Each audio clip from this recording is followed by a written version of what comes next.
Dans la définition de notre stratégie d'intervention, la politique sectorielle de développement de la microfinance et de l'économie sociale et solidaire occupe une place centrale, mais sa mise en œuvre a été plombée par les effets de la pandémie à Covid-19. Dans un rapport produit par le ministère des Finances et du Budget en 2021, portant sur l'impact de la Covid-19 sur les SFD, il a été noté un impact négatif sur le recouvrement des dettes, un ralentissement des crédits octroyés dans les 2 premiers trimestres en 2020. Toutefois,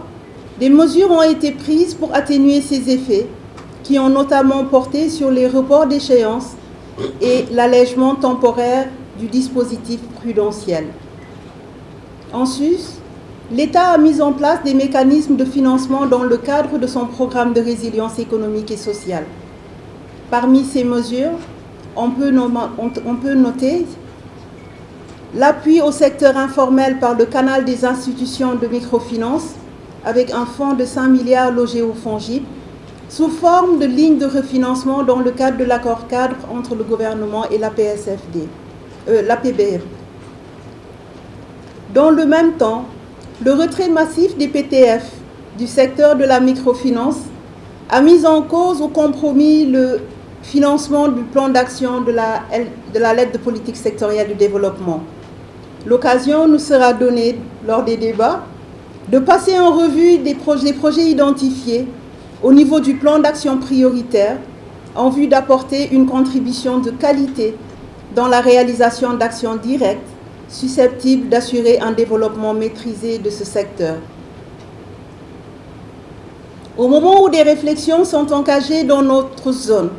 pour procéder au réaménagement du cadre juridique applicable au SFD, j'appelle à une plus grande attention sur la situation des SFD de petite taille, à travers la mise en place d'un cadre normatif plus allégé, afin de renforcer et de consolider l'offre de services financiers en direction des populations vulnérables vivant en milieu rural et périurbain. En outre, l'assouplissement de certaines conditions en vue d'offrir aux SFD une plus grande capacité de financement, ainsi que la prise en compte d'indicateurs de performance sociale dans le dispositif d'appréciation de la gouvernance des SFD, constitue également un enjeu important pour un meilleur impact des interventions. La finalité recherchée est l'accès plus large à des conditions favorables à toutes les catégories des populations aux services offerts par les SFD. Mesdames et messieurs, la rencontre d'aujourd'hui devrait nous permettre de dégager des propositions concrètes, réalisables,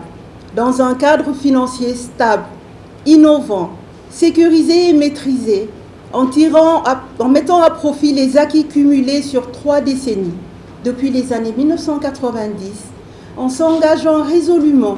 vers de nouveaux types de partenariats avec tous les acteurs, particulièrement les PTF, dont la contribution est fortement attendue. Ces nouvelles modalités d'intervention devront reposer sur une dimension sociale forte, crédible, porteuse d'espoir pour les jeunes et les femmes, particulièrement dans les milieux défavorisés.